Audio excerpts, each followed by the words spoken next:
Assalamualaikum warahmatullahi wabarakatuh.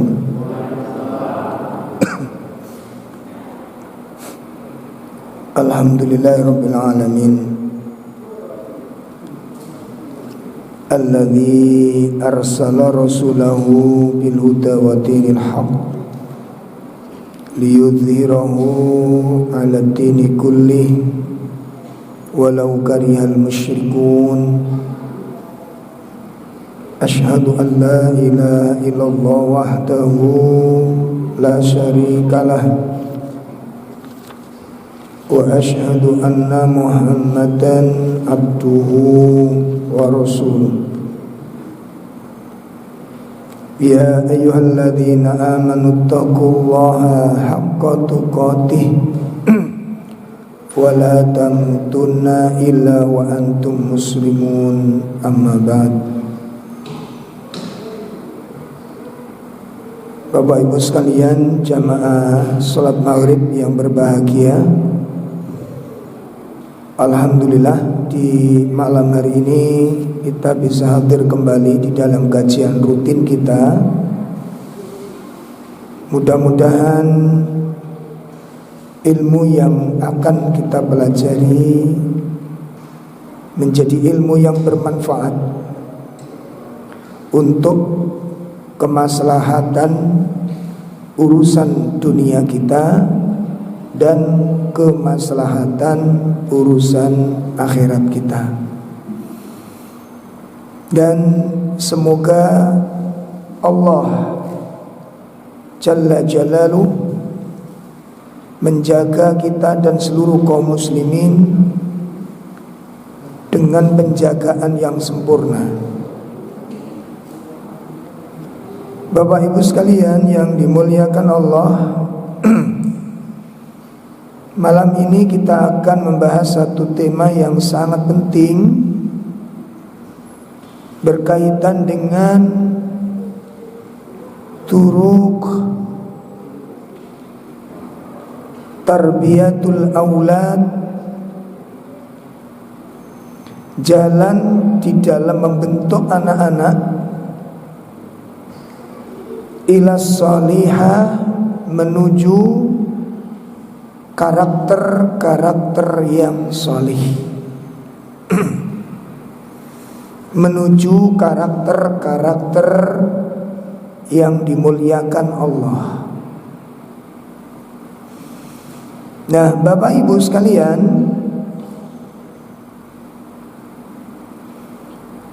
jalan untuk mencapai anak yang soleh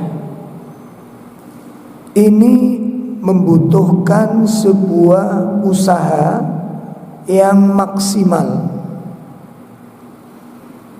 membutuhkan perjuangan yang besar ya, dan membutuhkan sebuah proses yang sangat membutuhkan kesabaran. Kenapa demikian? Karena membentuk sebuah karakter itu merubah kepribadian. Sebuah karakter yang sudah punya kecenderungan dirubah supaya cenderung pada persoalan yang lain. Ya, membentuk sebuah karakter yang sudah ada kecondongan hati kepada sesuatu dirubah supaya hatinya condong kepada yang lain. Dan ini bukan urusan mudah, bukan urusan mudah. Merubah perasaan ya, merubah perasaan. Jadi ada dua sisi di sini yang dituntut. Yang pertama yang mengajar, dan yang kedua yang diajar. Orang tua kepingin anaknya soleh. Persoalannya, apakah anak-anak ingin dirinya soleh? Itu persoalannya. Jadi orang tua ingin anaknya itu jadi orang yang soleh. Persoalannya, apakah anak-anak juga ingin menjadi soleh? Ini persoalannya.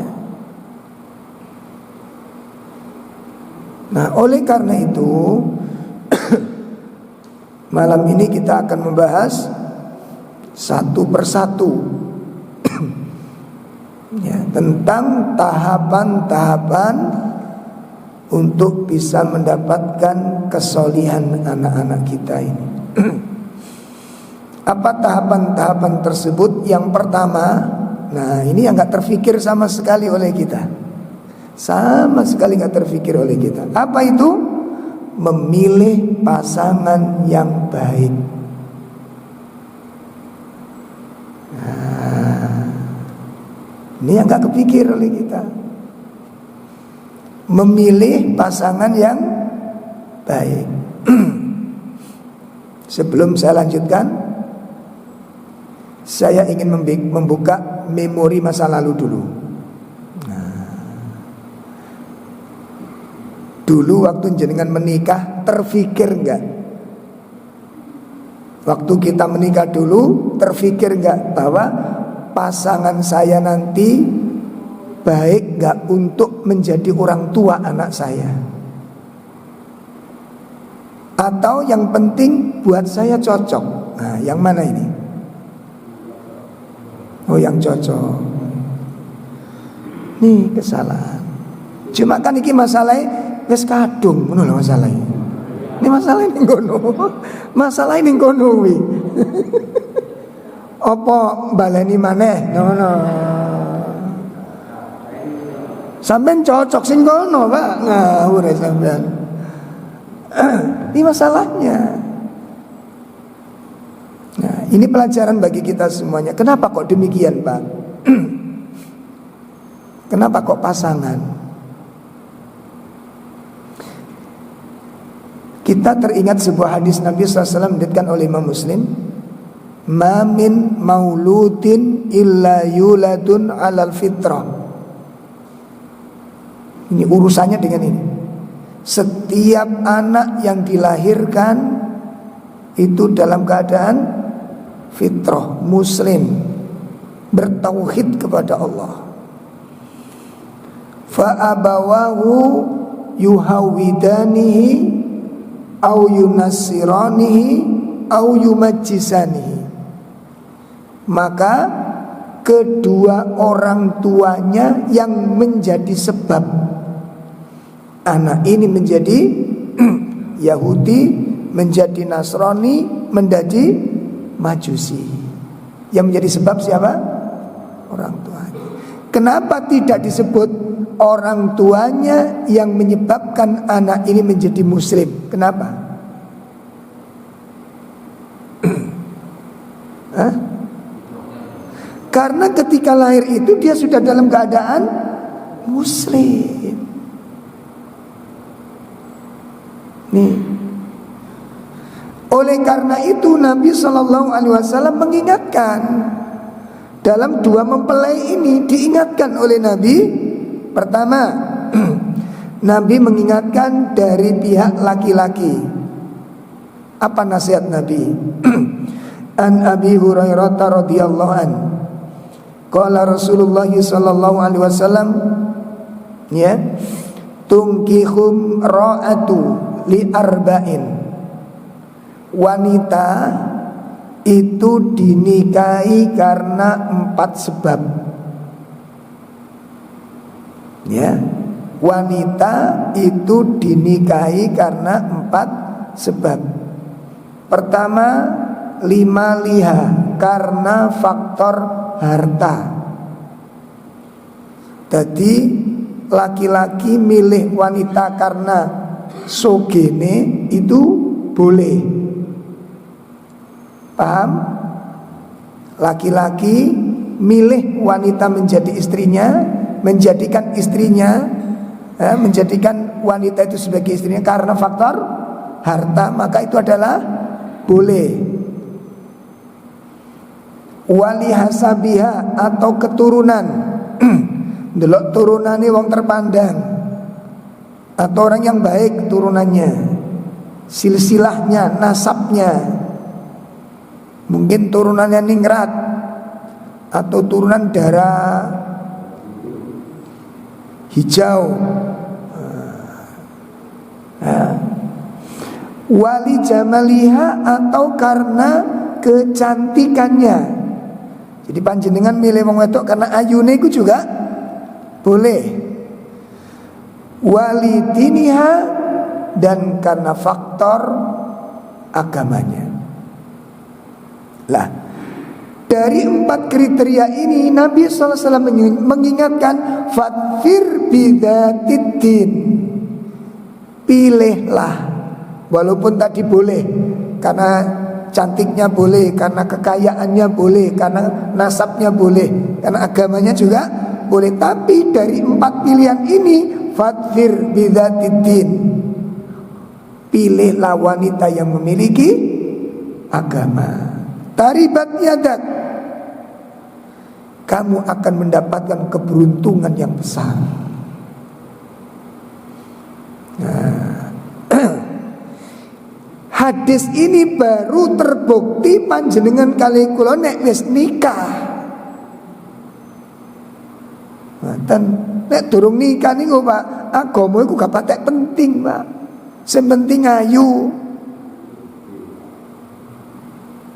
Rata-rata laki-laki niku keplincutin nang wedok teko apa nih? Ayune. Ada banyak kasus anak-anak sing ngaji-ngaji nih. Ustaz, nggak ada akhwat siap nikah. Saya coba tak cari info dulu. Terus ada info, Mas ada, coba sambil lihat. Ta'aruf dulu, datang dulu, ketemu dulu. Nah nanti setelah ketemu, sampean renungkan istikharah. Nah begitu dia datang, habis ta'aruf jarak beberapa minggu ketemu.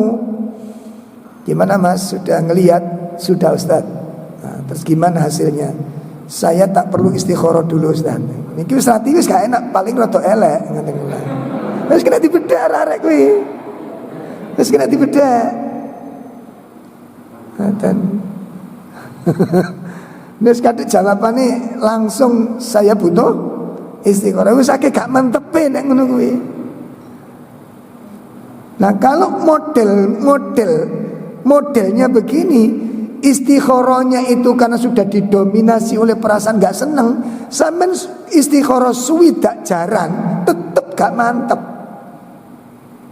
Jadi kok ngipi kepethuk Bathara Kala tok sampean. Karena berangkatnya sudah apa? Ada yang salah istikharahnya itu. Makanya nanti teman-teman kalau mau istikharah belajar dulu gimana cara. Gak angger sholat 2 rakaat, gak angger. Karena di sini ada perasaan, Pak. Ada perasaan di sana. Dan orang gak bisa menipu perasaannya. Seneng itu kan gak digawe-gawe. Nggih mboten? Nah, ya semoga sampean istikharah Mas. Akhirnya ketemu lagi cara beberapa gimana? Saya kok gak mantep Ustaz, batinku ini paling rada elek paling. Walaupun lulusan pondok, jebolan pondok, hafal kitab ini, jenenge gak tertarik ya apa maneh katene. Ini masih kongkon ulangi istikharah maneh sampun mboten mantep. Karena sudah didominasi oleh gak senengnya. Ini istikharah model begini ini salah. Sampeyan biar istikharah mboten? Gak usah dijawab. Yes. Kasus yang kedua. Kasus kedua. Begitu sudah lama gak ketemu lagi gimana Mas sudah menikah? Ini masih rencana Ustaz. Ini kemarin ada yang nawari, kita belum ta'aruf. Akhirnya begitu ketemu berikutnya katanya sudah ta'aruf. Gimana hasil ta'aruf? Tidak tahu Ustaz ini tapi kayaknya kok lanjut kayaknya. Nah, wis kayaknya belum istikharah wis lanjut, iki mesti arek ayu ngoten. Arek ayu. Lha niku fakta, Pak. Fakta saya ngomong ini fakta. Ternyata bener ngoten lho. Arek ini kok memang Ayo. Oh ya bener nek lanjut itu. Akhirnya saya dapat informasi dari keponakannya wanita yang akan dinikahi. Nemui saya, Ustaz, apa si fulan ini ikut ngaji jenengan? Yang laki-laki tadi. Oh iya Bu, kenapa? Saya dengar kok nador kenalan dengan wanita yang gadis daerah sini. Oh iya saya dengar itu. Ngapunten Ustaz, saya ini budenya. Dan menurut saya, pandangan saya, sepengetahuan saya dan kerabat yang lain, anak ini karakternya nggak baik. Nek areke ayu Ustaz. Wis gak nyacat anjene. Cuma karakternya itu nggak bagus anaknya. Barangkali santrinya Ustadz perlu diingatkan lagi untuk mempertimbangkan lagi. Insya Allah saya sampaikan. Tak cari ketemu. Mas, sampean situ lah. Ya kayaknya terus Ustaz. Nggak, gini loh. Ini ada informasi dan insya Allah hadisnya ini sahih. Hadisnya apa? Sahih. Riwayatnya niku Bukhari Muslim. Menurut pandangan orang terdekat beliau, anak ini kurang bagus akhlaknya, agamanya kosong. Gimana menurut sampean? Apa nggak perlu dipertimbangkan lagi? Nah, iki kelemahannya wong lanang ini gini Pak. Oh no, alasan ini. Apa jari ini? Itu ladang dakwah buat saya. Lho ngono ya. Nek kepada wong, ayo.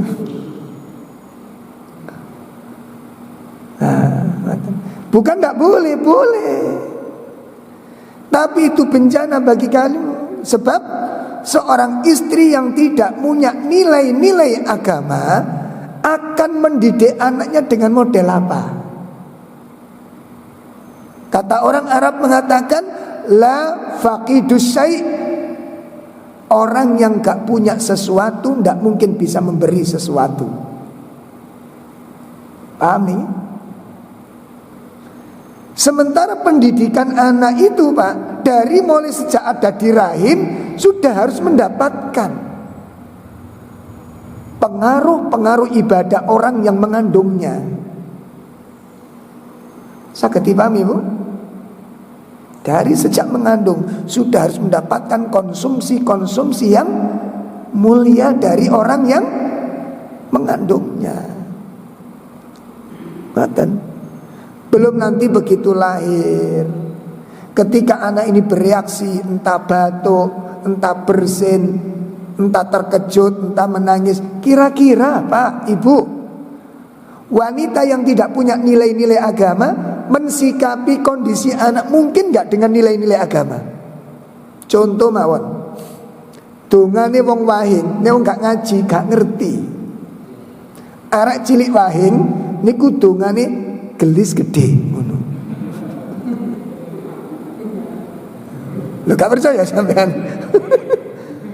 Tangga kula gendong anake wahing jeblas, gelis gede jare ngono. Batinku yo ora iso tetep ngono aku. Masih mbok glontor mbok. Arya tetep proses kok gelis gede piye. Alhamdulillah. Ya, dilatih di sana. Gak mungkin mengajarkan anak-anaknya ketika akan menyuapi anaknya dengan membaca basmalah. Tidak mungkin. Sementara anak itu membentuk kepribadiannya tergantung dari apa yang dia dengar dan apa yang dia lihat. Paham Ibu? Saya menemukan anak kecil durung sekolah Pak, menjelang TK, ngeludus teng griya tak takoni. Itu di kampung halaman saya di Prambon. Bapak menang dile kok gak petuk. Jawabe napa? Minggat. Wah. Kaget. Minggat. Oh ini ketak tak ketak. Cilik-cilik ngerti minggat. Karo minggat jadi. Akhirnya saya datang ke rumahnya karena mepet guyon sering kan. Budhe nanti Pak De kok sepi kok. Si Toyol tak takoni kok jarene minggat jarene. Oh nggih Bah niku tanglet kula. Bu, nanti Bapak, kula jawab minggat. Oh, jadi jawabannya memang teko sapa? Ibu. Coba di sini letaknya. Jadi bukan tidak boleh menikahi wanita cantik, boleh. Kalau memang nanti barangkali ada wanita memiliki empat-empatnya, Masya Allah, yo cantik, yo kaya, ya nasabnya bagus, agamanya bagus, maka nikahi dia dengan penuh kesyukuran. Masalahnya wedoke gelem apa ora? Kowe seneng delok iku, wong iku seneng delok awakmu ora. Ini masalahnya. Allah. Ini yang pertama pesan dari Nabi kepada pihak laki-laki. Jelas ya? Jangan disepelekan, jangan disepelekan. Makanya saya pesan mas-mas, ini ada yang bujang-bujang ya. Kalau jenengan mau nikah, ta'aruf, kenal, atau begitu ibu-ibu nanti melihat seorang laki-laki ya, kok cocok dengan perasaannya, ketika istikharah, saya ingatkan, ketika istikharah, sampaikan unek-unek seneng Anda itu kepada Allah. Sampaikan, ya Allah, menurut mata saya dan perasaan saya senang dengan dia. Namun saya tidak tahu dia kira-kira baik nggak untuk saya. Begitu loh. Jelas ini? Ojo ketok cocok, ya Allah cocok ini. Ojo ngono. Iki jenenge kamu memperkosa Allah. Berarti kamu nggak minta kebaikan, kamu minta jodoh saja, nggak minta kebaikan. Tapi kalau minta kebaikan, perasaan itu bawaan. Jangan tidak dibawa. Sebab kalau tidak disampaikan unek-unek ini, kamu akan didominasi oleh perasaan. Kalau orang itu didominasi oleh perasaan, maka yang menjadi penentu nanti bukan hasil istikharah, tapi hasil apa? Perasaannya. Sakit dipahami? Jadi waktu istikharah, bawaan perasaanmu itu bawaan.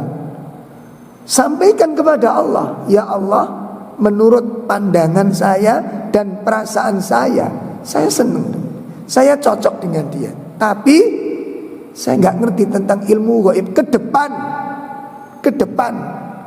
Apakah dia itu baik menurutmu, menurut ilmu gaibmu? Apakah dia itu baik untuk saya?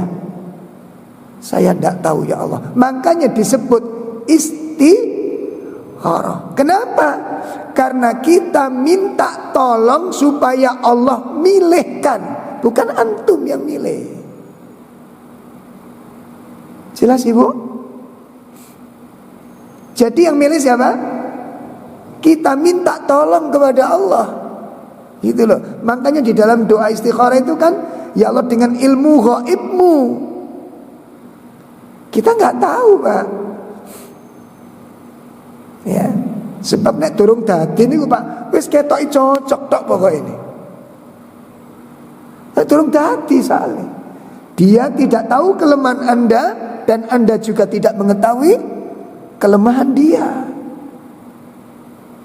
Makanya pacaran itu bukan penentu dia cocok atau tidak cocok. Jangan diukur dengan pacaran. Pacaran itu kepalsuan. Halo? Singis pengalaman-pengalaman ya.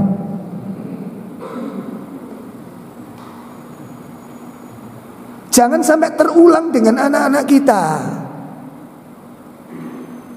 Ngoten mangkane kok bapak-bapak, ibu-ibu, ya, kalau anaknya sudah mulai merasakan jatuh cinta, sampean jak lungguh anak sampean. Jak ngobrol, dipancing, jak diskusi, terbuka, kasih masukan. Caranya begitu. Ya caranya begitu. Ojo di dikte anak itu, tapi dikawal dari awal, sehingga bagaimana anak-anak nanti mempercayakan urusan kepada orang tuanya itu luar biasa. Sakit paham? Ojo didikte, tapi diajari, didampingi cara berpikir, sehingga nanti bagaimana anak-anak itu percaya pola pikirnya orang tua. Sakit dipahami yang saya maksud ini? Bukan dibebaskan, bukan. Dijak berpikir. Dijak berpikir.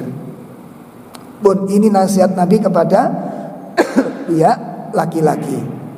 Jadi nanti kalau menemukan 4 kriteria ini, boleh dipilih salah satu kata Nabi, tapi utamakan agamanya. Kalau tidak punya agama, urusannya berat. Urusannya berat.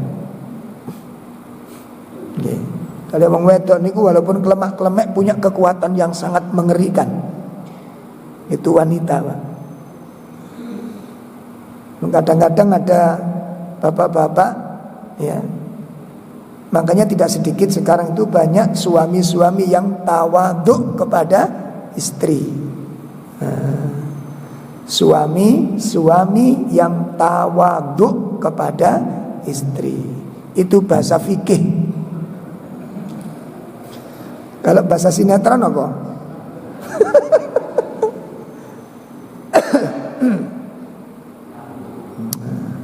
Bun, ini pesan pertama. Pesan yang kedua,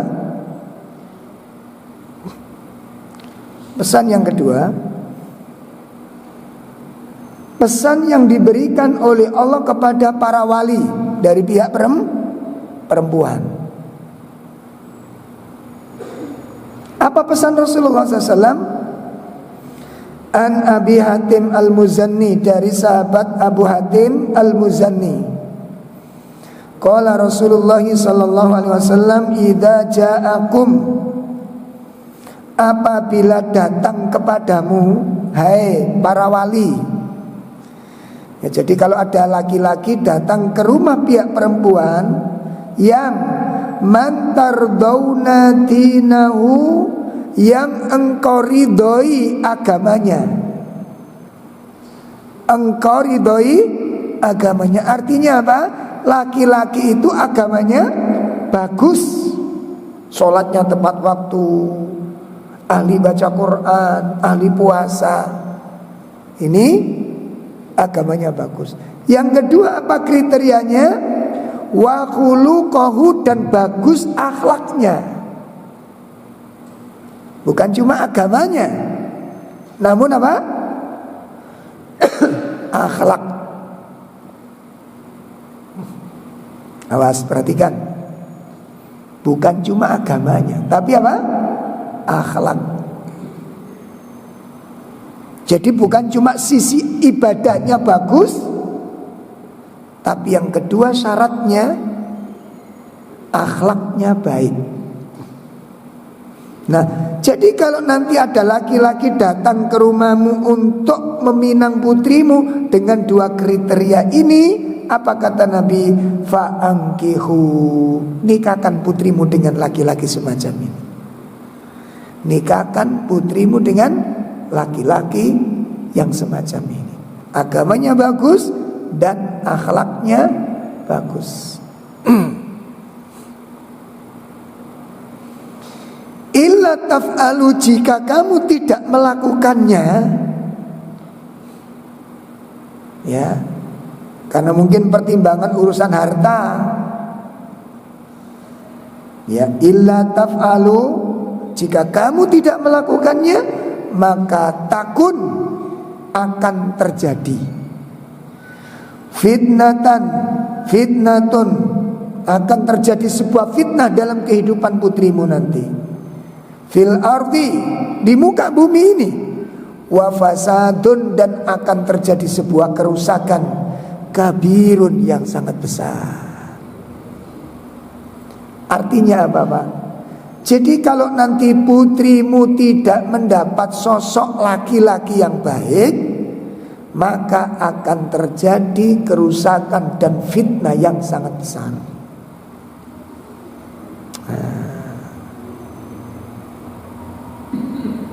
Jelas ya? Apa kerusakannya, Pak? Makanya tolong bapak-bapak, ibu-ibu, barangkali Anda punya anak gadis, kira-kira nanti standar Anda untuk menjadikan laki-laki buat anak Anda, putri Anda nanti, kriteria laki-laki yang model bagaimana?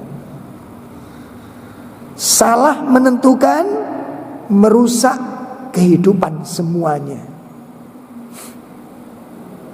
Apa kerusakannya? Wanita kalau sudah menikah, itu tanggung jawabnya kepada siapa?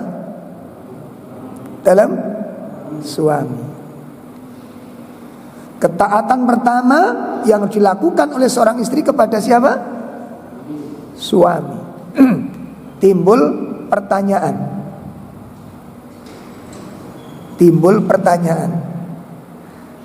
Loh, kalau begitu para istri itu kalau sudah menikah putus dengan orang tuanya, apa jawabnya? Dalam tergantung suaminya.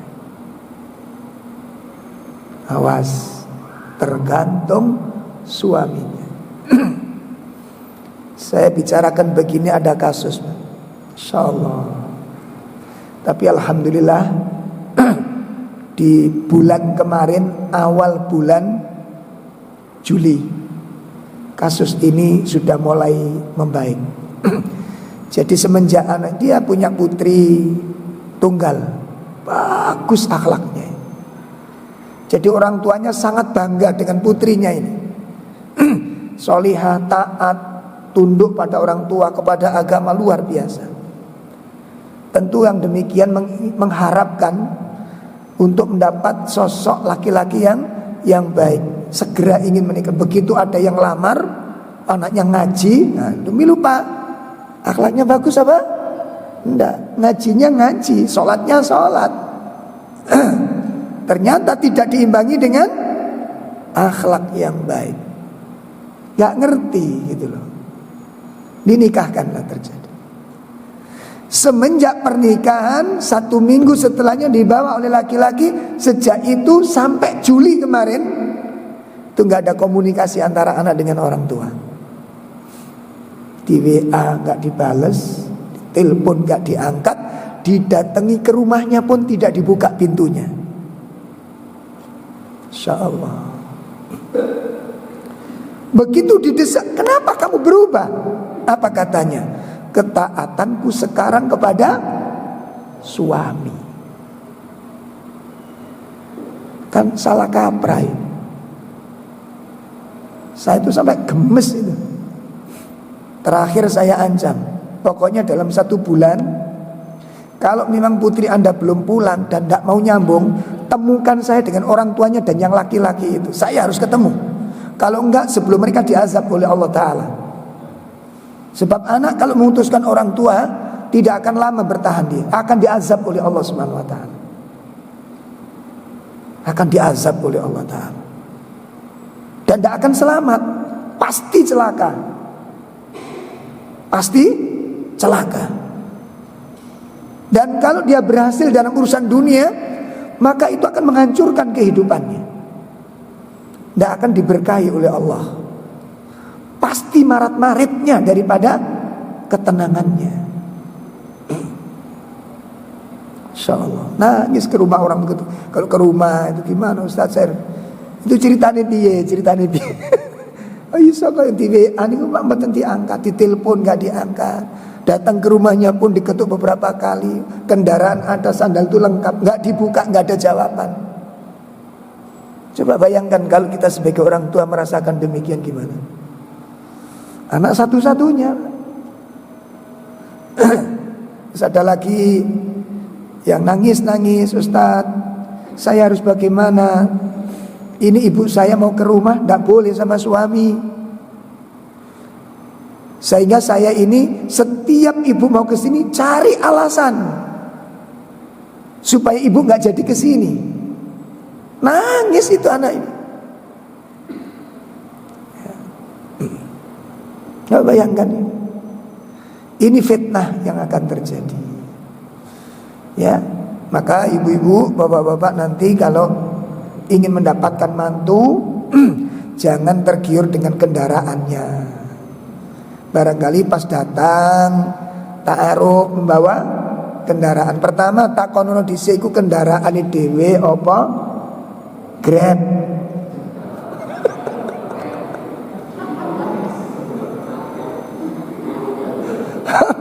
Kadang-kadang wong tua gak mikir dawa, Pak. Kita sing nggawa ngono wis kok wong iku persewaan.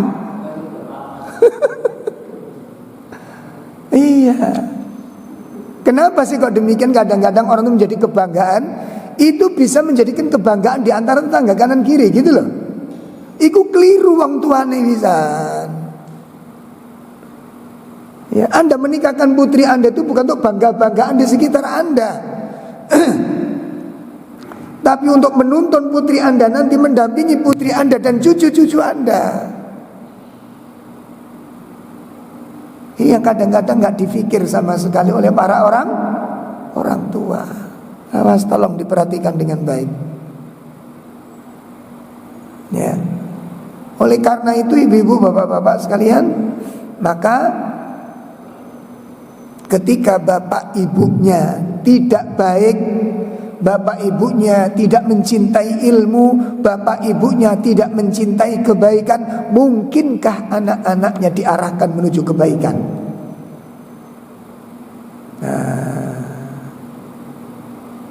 Sekarang persoalan coba kita bayangkan sekarang aja.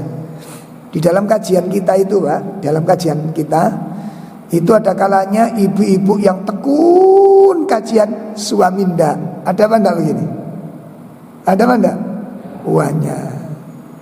Sebaliknya ada kalanya suaminya luar biasa, istrinya ngeri loh gitu. Ada apa enggak? Tanya.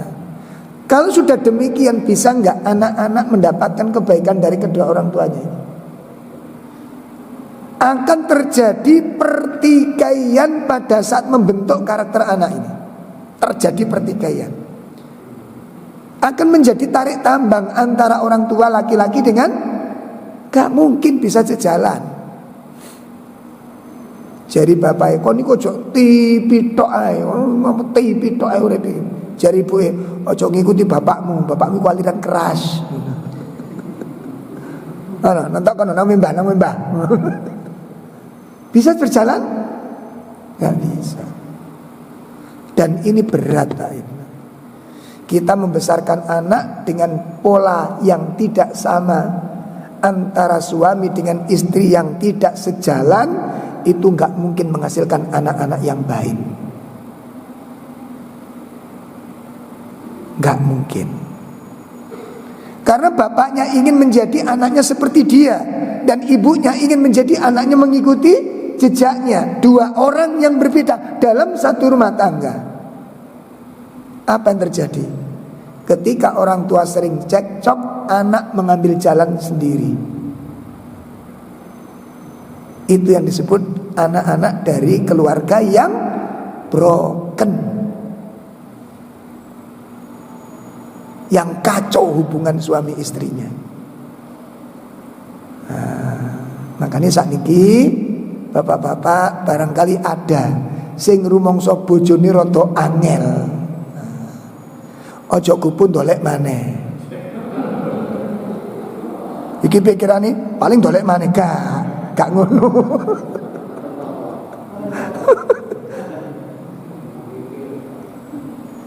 Ayo diarahkan dulu pasangannya, ditandani, didekati, dijak komunikasi yang baik. Ibu juga demikian. Barangkali kalau hari ini Allah takdirkan suami panjenengan belum sejalan dengan jenengan, coba adanya pendekatan-pendekatan yang baik. Bagaimana para suami ini mengikuti jalan yang benar ini?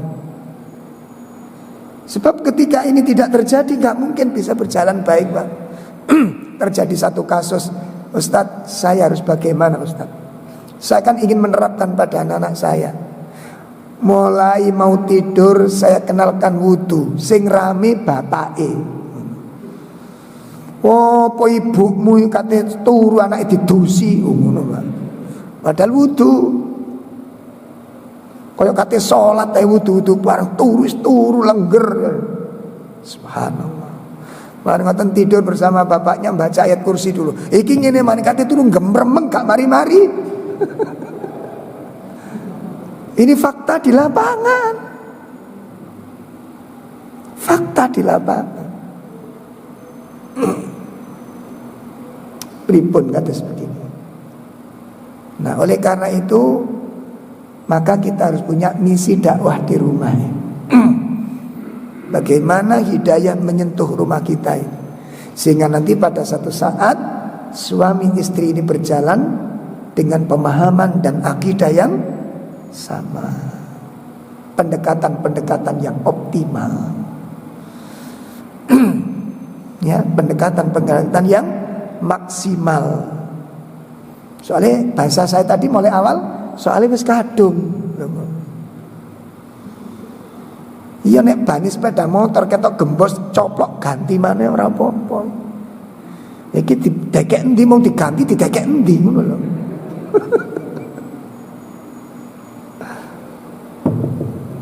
Ini manusia soalnya. Jelas Pak nggih? Pun ini tahap pertama untuk mencapai anak yang soleh. Apa tadi? Pasangan yang baik. Pasangan yang baik. Yang kedua, kuwatu doa, memperkuat dan memperbanyak doa tentang anak yang soleh ini. Kuatkan doa, perbanyak doa. Jangan pernah berhenti untuk berdoa. Jangan pernah putus asa di dalam berdoa. Kenapa? Membentuk karakter itu merubah sifat. Merubah sifat itu konsekuensinya hati. Siapa yang membolak-balikkan hati? Hubungi yang membuka hati ini. Libatkan zat yang memutar balikkan hati ini, Allah Azza wa Jalla. Makanya saya rame kan, bapak-bapak ayo tahajudnya. Barangkali panjenengan ngapunten Bapak Ibu, nek anake dinasihati kok ketip tok ngoten. Ana anakku lan kandhane kedip-kedip tok Ustaz. Gak mempan ngomongi wong tua nih. Saya anjurkan satu, evaluasi diri. Jangan tergesa-gesa nyalakan anak. Mungkin anak saya sudah keras hatinya. Jangan. Evaluasi diri. Apa evaluasinya? Makanan yang kita berikan, apakah sudah murni halal? Yang kedua, apakah kita punya hubungan yang spesial dengan Allah Ta'ala? Yang tadi saya sebutkan, mungkin tahajudnya kurang. Kenapa demikian? Karena tahajud itu pengaruhnya, Ibu, orang yang ahli tahajud itu akan diberikan izah oleh Allah. Napa izah niku? Kewibawaan. Jadi nek kula mbek sampean ngomong wis gak patek direken karo anak-anak, evaluasi. Mungkin tahajud kula mbek sampean kurang. Jangan kesusu anak-anaknya yang disalahkan. Tolong anak-anak, ini jangan dijadikan dalil. Ya Mas, ojo dijadikan dalil. Engko bae membantah wong tuane, kon kok bantah? Mungkin sampean tahajudnya kurang. Ojo ngono, ojo ngono. Ojo ngono. Wong tak kuaplok ya. Nek gak tadi sing ini kok dadi dalil arek-arek iku. Kon dilingno wong tuwa kon bangkel, sampean tahajudnya kurang paling mateng sampean. Ya. Evaluasi. Ya, Pak, evaluasi. Jadi orang yang kuat tahajudnya itu, Pak, akan diberikan izzah oleh Allah, diberikan makom oleh Allah.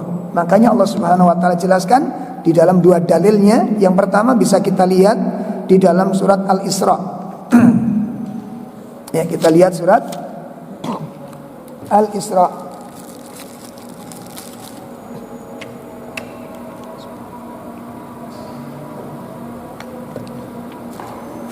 Ya, surat 17.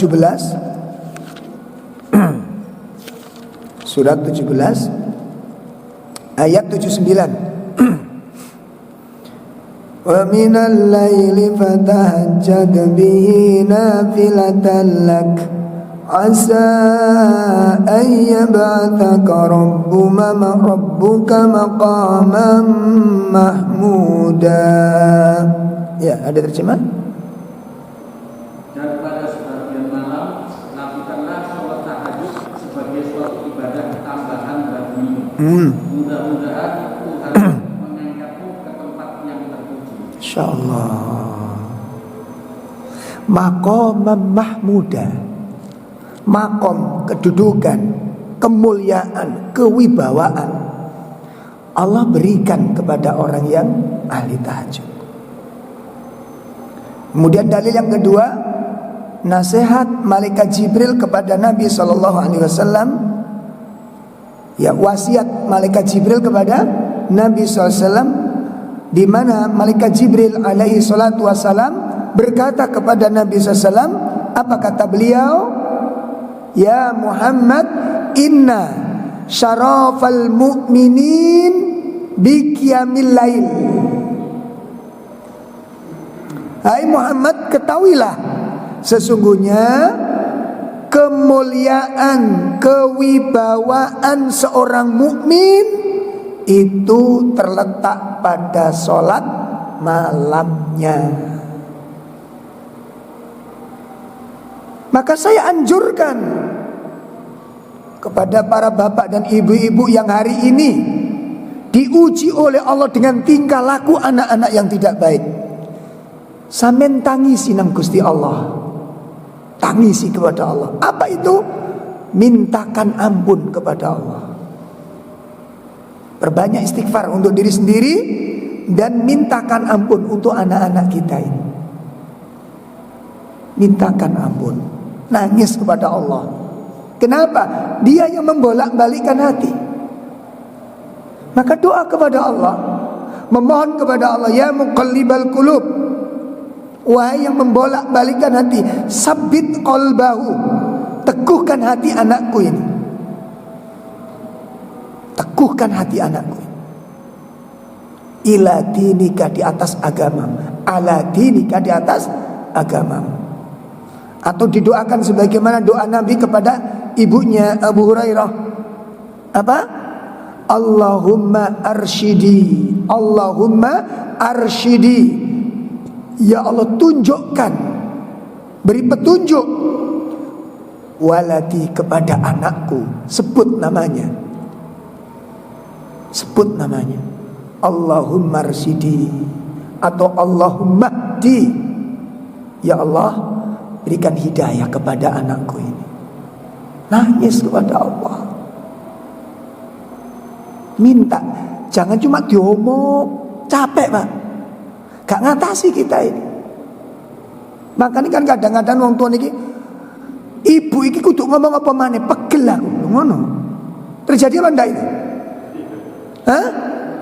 Untung anak enggak jawab, ya dipijetno lambene ngono. Capek kita Pak, karena ini bukan urusan kita, urusan hati itu urusannya siapa? Hah? Allah. Kenapa tidak kita libatkan Allah? Nek jenengan ngotot ndak ngatasi. Makanya kalau anak kita kadang-kadang, anak saya kadang-kadang yo sing cilik-cilik niku, le mandi, ya iya, tapi gak ngadeg, tetap istiqomah. Meneng ya meneng deh. Mas, ayo ini sudah mau adzan ini. Iya. Ngono. Kalau tadi satu, iya. Arek niku apal kalau lagu ni wong tua niku. Mas, kopengmu nggo endi? Ngono ningkat. Tapi anak tetap di situ, nggak berubah. Makanya jangan terlalu banyak omongan. Dekati, walaupun anak dewasa, walaupun anak remaja, dekati dia. Ayo, nunggu apa lagi? Saya kalau memanggil anak saya jarang 2 kali 3 kali jarang. Ya, jarang. Dipanggil, ini namanya anak-anak begitu itu.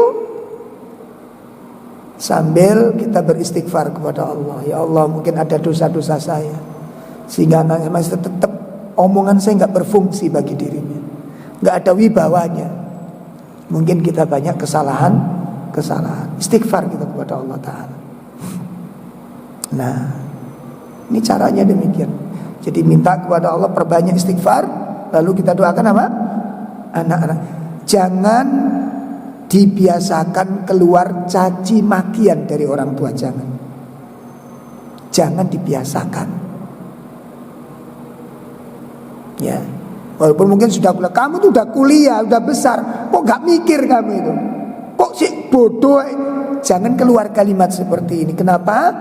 Khawatirnya kalau itu mengandung doa. Jelas ibu? Apalagi kalau rotok ngeyel, kamu kok durhaka? Lu kalau bisa dihilangkan kalimat-kalimat ini. Kalau bisa dihilangkan kalimat-kalimat ini, ya, insya Allah nanti ke depan kita akan membicarakan. Karena nanti fase-fase anak itu berbeda, Pak. 7 tahun fase pertama,